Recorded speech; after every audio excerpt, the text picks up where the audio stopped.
The alarm screamed through Kepler Station as Commander Jinho Park ran down the metal corridor. His boots made loud sounds on the floor. Behind him, Lieutenant Soman Lee tried to keep up while holding her datapad.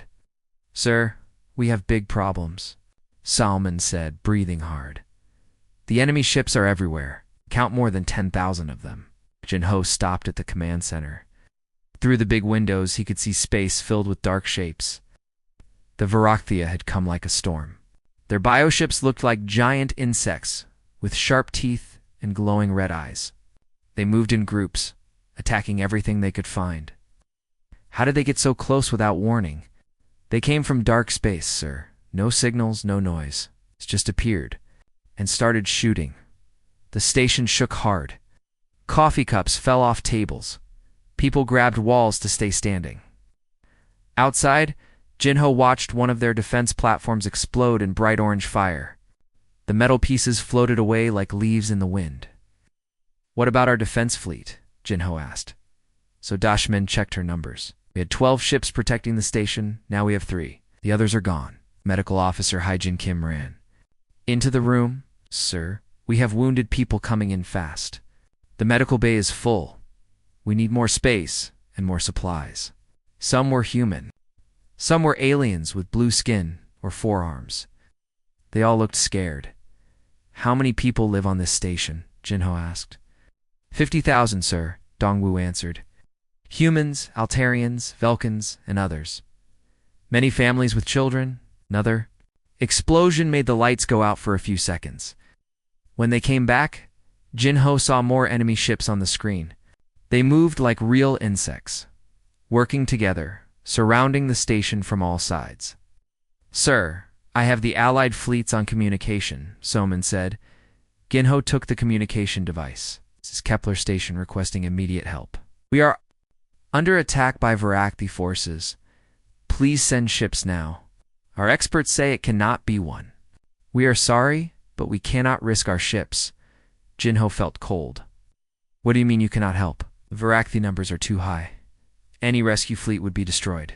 We must think about the bigger picture. We are starting evacuation of nearby systems." The Velkan fleet leader spoke next. "Kepler Station, we will pray for your souls. May you find peace in the next life." Jinho put down the communication device. Around him, his officers looked shocked. Soman spoke first. "Sir, they are leaving us to die." "What about the Galactic Council?" Dongwu asked. Jin checked the news feeds. "They are calling us a lost cause. They say it is better to save resources for defending other places." Station shook again. This time they heard metal breaking. Varakthi were cutting through the outer walls. "Sir, the enemy is breaking through Section 7, Salman reported. "We need to move people to the inner areas. Seal the blast doors. We make our stand there." As people ran through the hallways, Jinho watched families helping each other.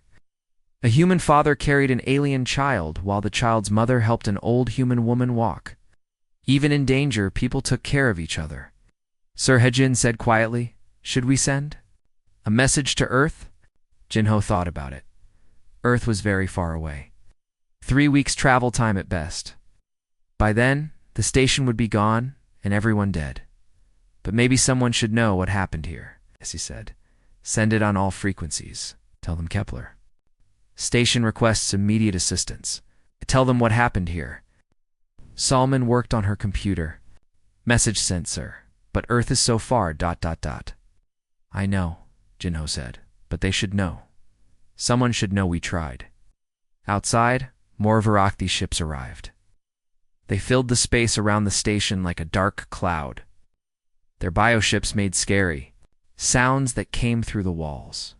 Others looked like flying sharks with too many teeth. The lights went out again. Emergency power came on, making everything red. In the red light, Jinho saw his people working hard. They were scared, but they did not give up. They helped move supplies and wounded people. They sealed doors and checked weapons. "How long can we hold them?" Dongwu asked. Jinho looked at the screens showing the enemy ships. So many ships, too many to count. But inside the station, 50,000 people needed protection. Children needed their parents. Families needed hope. As long as we have to, Jinho said. We hold as long as we have to. The Varakthi began cutting. Through the next wall, the sound got louder and closer. Jinho checked his weapon and got ready to fight. Commander Jinho Park walked through the core sections of Kepler Station, stepping over sleeping families and piles of supplies. The smell of too many people in small spaces filled the air. Sir, the food situation is getting bad. Engineering. Officer Dongwu Choi said, holding a datapad with numbers that made Jinho's stomach feel sick. We have maybe 6 days left if we keep giving everyone small portions. Jinho nodded and kept walking. In the corner, he saw a human mother sharing her small piece of bread with an Altarian child whose parents had died in the first attack. The blue-skinned child ate slowly, making the food last longer. Water recycling is working, but barely, Dongwu answered. If the Varakthi hit our main systems, we will have problems fast. The station shook again, but softer this time. The Varakthi had learned to be careful. They wanted the people inside alive for their own terrible reasons. Lieutenant. Samin Lee came running with her communication equipment. Sir, I have news from the Galactic networks. She did not look happy. Tell me, Jinho said. The Altarian fleet turned back yesterday. They got close enough to scan the full Varakthi force. The news reports say there are 15,000 enemy ships around us now. Salman looked at her screen. They're calling us the lost colony in the news. Some reporters are already writing our obituary. Jinho felt anger rise in his chest, but he pushed it down. Getting angry would not help anyone. What else? The Galactic Council met yesterday. They voted to focus on defending other systems. They said sending help to us would be throwing good ships after bad. Medical Officer Hygiene Kim joined them. Looking very tired, she had been working without sleep for days, taking care of wounded people. The children are asking when the rescue ships will come, she said quietly. What should I tell them? Jinho looked around at all the faces watching him. Humans, Altarians, Velkans, and others. They all hoped he had good news. He did not want to lie, but he also did not want to take away their hope. Tell them we are strong and we will keep them safe, he said. That night, Jinho could not sleep. He walked to the observation area where a few people sat, looking out at space. The Varakthi ships moved slowly around the station like sharks around a sinking boat. Their bioships glowed with strange colors. That hurt to look at. An old Velkan trader named Morgith sat by the window. His forearms moved slowly as he worked on a small carving. Commander, he said without looking up, in my long life, I have seen many battles. This enemy is different. They do not fight for land or money. They fight because they must eat. I know, Jinho said, sitting down next to the old alien. They will not give up until we are all dead. But you will not give up either, Morgith. Said it was not a question. No, we will not. Day 15 brought new problems. The Varakthi started sending small groups of drones to test their defenses. The metal bugs crawled through the outer sections, looking for weak spots. Dongwu and his repair teams had to work fast to keep sealing the holes. They're learning our patterns, Jinho told his officers during their morning meeting. Every day they try something new. Every day they get a little closer. Hygiene had more bad news. We are running out of medical supplies. If someone gets badly hurt, I cannot help them much. Soman checked her communication equipment for the 100th time. Still no word from Earth, sir. The message got through. I am sure of that. But Earth is very far away, Jinho finished for her. In the civilian areas, people tried to keep normal life going. Children played quiet games. Adults told stories to keep everyone calm. Some people prayed to their gods. Others just held each other and waited. A human woman named Mrs. Wong came to Jinho with a group of other civilians. Commander, we want to help fight. We cannot just sit here doing nothing. Jinho looked at the group. Old people, young people, even some teenagers. The best way you can help is by staying safe and taking care of each other. But we want to do something, Mrs. Wong said. Her hands shook, but her voice was strong. This is our home too. Jinho, Thought for a moment. Okay. Help Dongwu with repairs. Help Haijin take care of the wounded. Help keep people calm. That is fighting too. Day 18 came with the worst attack yet. The Varakthi broke through Section 4 and started moving toward the core areas. Jinho and his security teams fought hard to push them back. The metal bugs made terrible sounds as they died, but more kept coming. Sir, they are testing our final defenses, Soman reported during the battle. This is not their main attack. They are just learning how we fight. Ginho shot another drone and watched it fall. Then we better teach them good lessons. That night, as he cleaned his weapon, Jinho looked at the communication device one more time. Still no word from Earth. Maybe they were not coming. Maybe. No one was coming, but he would keep fighting anyway. Admiral Minesio Jang stood in the big command room deep inside Earth's Strategic Command Center. The room was full of screens showing star maps and ship positions. Officers worked at computers, their faces lit by blue light. The message from Kepler Station played again on the main screen. Kepler Station requests immediate assistance. Varakthi swarm has surrounded us. 50,000 civilians trapped. Please. Help. Captain Kung Su Han walked up to the Admiral with a thick file in his hands. Ma'am, we have the full report on the Kepler situation. It does not look good. Minesio took the file and read it quickly. Her face did not change, but her eyes got harder. How many enemy ships? Intelligence says 15,000 Varakthi bioships, maybe more. Kung Su pulled up a holographic display showing the battle area. The other species tried to help at first, but they all turned back. The Altarians lost 12 ships, just getting close enough to scan? What did the Galactic Council say? They voted to abandon Kepler Station. They say sending more ships would be wasteful sacrifice.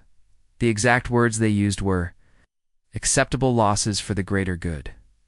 Minesio closed the file hard. The sound made other officers look up from their work. Acceptable losses. Repeated, her voice cold. 50,000 people are acceptable losses. A younger officer named Lieutenant Junho Kim spoke up from his computer station. Ma'am, the other species are saying it makes no sense to risk more lives. The math does not work. We would need to send hundreds of ships to have any chance. Minesio walked over to the big tactical display showing all of Earth's fleets. Red dots showed where human ships were located across known space. What ships do we have ready for immediate deployment? The 7th Fleet is in Sol System for training exercises, Kung Su answered. Admiral Park's force. 12 heavy cruisers, 40 destroyers, and the 2 new dreadnoughts. The experimental ships? Yes, ma'am. The Incheon and Daegu they have. The new gravity weapons and improved shields. But they have never been tested in real battle. Minasu studied the numbers on the screen. 52 human ships against 15,000 Varakthi. Every military computer would say it was impossible. Every tactical expert would call it suicide. How long to reach Kepler Station? 22 days at maximum burn, ma'am? Minesio nodded. Slowly, around the room, officers waited to hear what she would decide. Some looked worried, others looked excited. All of them knew this decision would change everything. Get me a direct line to Admiral Park, Minesio ordered. The communication screen lit up with the face of Admiral Seungmin Park, commander of the 7th Fleet. He was an older man with gray hair and calm eyes. Behind him, Minesio could see the bridge of his flagship, Minesio Park said. I heard about Kepler Station. Bad situation. Seungmin, I need your fleet ready to leave in 6 hours? Full combat load, we are going to Kepler. Park's eyebrows went up. All of us? Against 15,000 Varakthi? All of you. Can your ships make the trip? Park smiled, and Minesio remembered. Why she trusted him so much? My ships can make any trip you order, Admiral. My crews are ready. Good, I will send you the tactical data. Study it on the way. After the communication ended, Kensu moved closer to Minesio. Ma'am, should we contact the other species? Tell them what we are planning? No, Minesio said. They made their choice. We make ours. Lieutenant Junho looked up from his computer again. Admiral, the news networks are asking for statements. I want to know if Earth will abandon Kepler Station like everyone else. Minesio thought about the families trapped on that distant station. children hiding in dark rooms, parents trying to stay brave for their kids, people from different worlds helping each other survive. Tell the news networks that Earth does not abandon its people. Tell them we are coming. Ma'am, what should I tell the Galactic Council when they ask about our plans? Tell them we do not ask permission to protect our citizens. 6 hours later, the 7th Fleet left Earth's solar system. 52 ships against impossible odds. Other species watched the departure with confusion and worry. Some called it brave. Others called it stupid. The Altarian High Command sent a message. Earth Fleet. We respect your courage, but you go to certain death. Turn back while you can. The Velkin Council offered prayers. May your souls find peace among the stars. Even some humans questioned the decision. Military experts on Earth said the mission was hopeless. Politicians worried about losing an entire fleet. But Admiral Park had different thoughts as his ships jumped into hyperspace. He remembered his own children, safe on Earth. He thought about the children on Kepler Station, waiting for someone to save them. 3 weeks later, a message reached. Kepler Station. Commander Jinho Park looked at the communication device with tired eyes. He had not expected any more messages. Everyone had given up on them. Kepler Station, this is Admiral Park of the Terran 7th Fleet. We are inbound. Estimated arrival? 18 hours. Hold your positions. Earth is coming. Ginho stared at the device for a long moment. Then he started laughing. It was the first time anyone had heard him laugh in weeks. Sir, Lieutenant Soman Lee asked. What is it? Ginho wiped tears from his eyes. They are coming, Soman. The humans are coming. The space around Kepler Station was dark and full of Varakhthi ships. They moved slowly like giant metal insects. Their bioholes glowing with sick green light. For 3 weeks they had surrounded the station, waiting, hunting, growing hungry. Then the stars changed. Admiral Manesio Jang's fleet came out of hyperspace, like lightning striking water. One moment the space behind the Varakhthi was empty. The next moment 52 human ships appeared in perfect formation, guns already turning toward their targets. All ships, this is Admiral Jang Manesio, spoke into her communication device. Her voice was calm and cold. Execute attack pattern Delta. Target their command ships first. Show no mercy. The dreadnought Inchin fired first. Captain Taeyong Ko watched from his destroyer as the big ship's gravity cannon made a hole in space itself. The weapon pulled dozens of Varakhthi bioships into a spinning black point that crushed them like paper balls. Holy shit, someone whispered. On the bridge. Did you see that? Language Co said, but he was smiling. All weapons. Pick your targets. Make every shot count. The Varakhthi had never faced anything like this. For years they had won battles by sending thousands of ships at their enemies like a wave of teeth and claws. Other species would panic, break formation, and die screaming. But the humans did not panic. They moved like a pack of wolves, each ship knowing exactly where the others would be. When Varakhthi drones tried to swarm the destroyer Busan, 3 other ships were already there to help, their guns cutting the drones apart before they could attack. Enemy formation is breaking up, reported Commander Eugene Park from the cruiser. Seoul. Her ship's plasma cannons lit up space with blue fire. They are trying to surround us. Let them try, Admiral Jang replied. All ships, Titan formation. Use their numbers against them. Captain Ko understood what she meant. The Varakhthi had so many ships that they got in each other's way. When human missiles exploded in the middle of their formations, the explosion spread from ship to ship like fire through dry grass. Inside Kepler Station, Commander Jinho Park watched the battle through the observation windows. He could not believe what he was seeing. The Varakhthi swarm that had terrified the galaxy was being torn apart by 50 human ships. Sir, our communication systems are working again, Lieutenant Soman Lee said, her voice full of excitement. The human fleet is jamming Varakhthi signals and boosting ours. Get me Admiral Jang Jin, Ho ordered. The communication screen showed a middle-aged woman with sharp eyes and gray hair.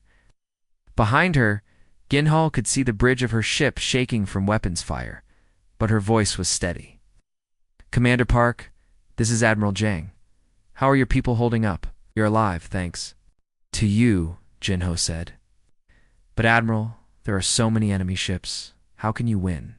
Minesio smiled, and it was not a nice smile. Commander, we did not come here to win. We came here to end this. The battle raged for 6 hours. The Varakhthi kept trying their old tactics, sending waves of ships to overwhelm the humans. But every time they attacked, the human ships were ready. They used gravity bombs to create traps. They fired guided missiles that would wait until the perfect moment to explode. They even used the station's own gravity field to slingshot round an attack from unexpected angles. Captain Ko watched his tactical display with growing amazement. These bugs just don't learn, do they? His weapons officer, Lieutenant Minjun. Lee grinned as he fired another spread of missiles. Sir, I think they are learning. Look at how they are trying to retreat. Ko looked at the main screen. The Varakhthi formations were indeed breaking apart, but not to attack. They were trying. To run away? For the first time in their species' history, the Varakhthi swarm was afraid. Admiral Jang, this is Captain Ko. Enemy forces are attempting to withdraw. Negative, came the reply. Let none escape. These things do not surrender, and they do not. Forget, if we let them go, they will just attack someone else. The human fleet spread out like a net. Every time a group of Varakhthi ships tried to run, human destroyers were there to cut them off. The gravity cannons on the dreadnoughts created barriers in space that the bioships could not cross. On the cruiser Seoul, Commander Eugene Park coordinated the final attacks. All ships, focus fire on the remaining command vessels. Take out. Their leaders and the rest will scatter. The last phase of the battle was almost too easy. Without their command ships, the remaining Varakhthi drones flew in circles, confused and lost. Human ships picked them off one by one, like hunters shooting clay targets. 18 hours after it began, the battle was over. The space around Kepler Station was full of floating debris and the broken remains of what had once been the mighty Varakhthi swarm. Not a single enemy ship remained intact. Admiral Jang's voice came over the station's communication system, and everyone stopped what they were doing to listen. Kepler Station, this is Admiral Zhang. The immediate threat has been eliminated. Medical ships are on their way to provide assistance. We are here to take you home. Commander Jinho Park looked out at the human fleet, their ships now moving carefully. Around the station, like protective guardians, he thought about the last 3 weeks of fear and hunger and desperation. Then he smiled and picked up his communication device. Admiral Jang, this is Kepler Station. Come to the neighborhood. Commander Jinho Park stood at the big window in Kepler Station's observation deck. Outside, he could see human medical ships connecting to the station like gentle white angels. Their lights were soft and warm, so different from the harsh red emergency lights that had filled the station for weeks. Around him, survivors pressed against the windows. Human families stood next to Altarian traders. Velkan children pointed at the ships with their 4 small hands. Old Noru priests whispered prayers of thanks. Everyone wanted to see the impossible thing that had happened. It really came, whispered Medical Officer Hai-Jin Kim. She stood beside Jinho, still wearing her blood-stained medical uniform. They traveled across half the galaxy for people they never met. Lieutenant So-min Lee was crying, but she did not try to hide her tears. Sir, I'm getting messages from all over the station. People want to thank the human fleet. They want to do something to show their thanks. Ginho nodded, but he could not speak. His throat felt tight with emotion. 3 weeks ago, the galaxy had written them off as dead. So every government, every military leader, every expert had said the same thing. Kepler's station was lost. Acceptable. Losses. But Earth had not accepted it. Admiral Minesco Jang's face appeared on the main communication screen. Her uniform was dirty and torn from the battle, but her eyes were kind. Kepler Station, this is Admiral Jang. Our medical teams are boarding now. We will have you patched up and ready to go in no time. Admiral Jinho said, finding his voice at last. How can we ever thank you? Minesio smiled. Commander, you held the line for 3 weeks against impossible odds. You kept 50,000 people alive when everyone else said it could not be done. We should be thanking you. The rescue operation took 3 days. Human medical ships brought doctors, nurses, food, clean water, and medicine. They worked without stopping, treating wounded people, and fixing the station's broken systems. Nobody asked about payment. Nobody talked about cost. He just did what needed to be done. Engineering officer Dongwu Choi worked beside human repair teams, amazed by their efficiency. "These people brought everything we need," he told Jinho. "Parts, even toys for the children." "How did they know what to bring?" "They planned for everything," Jinho replied. "They came prepared to save lives." The news of what happened at Kepler stations spread through the galaxy like wildfire.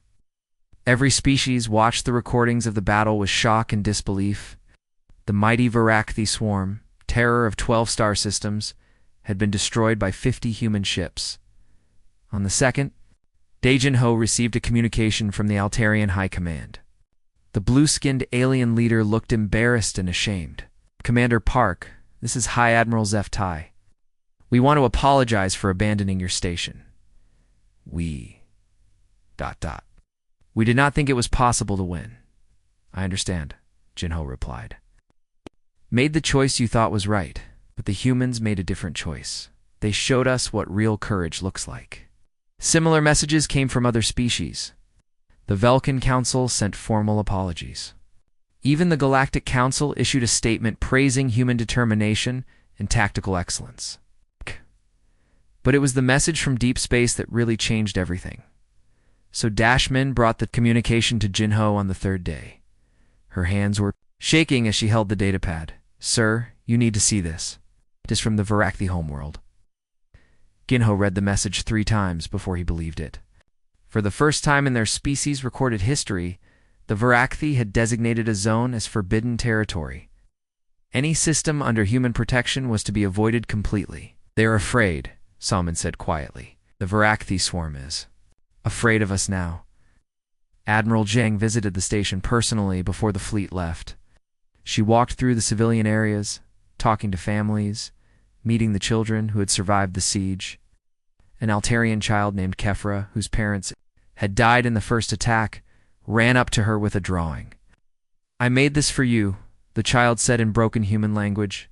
The drawing showed human ships fighting monster ships among the stars. Minesio knelt down to the child's level. "Thank you, Kefra. This is beautiful. Can I keep it?" The child nodded happily and ran back to the human woman who had been taking care of her, Admiral Jinho said as they walked. "Why did Earth really come? The cost, the risk, the distance. It does not make sense from a military point of view." Minesio stopped walking and looked out at the vast space beyond the station. "Commander, other species think about acceptable losses and strategic value.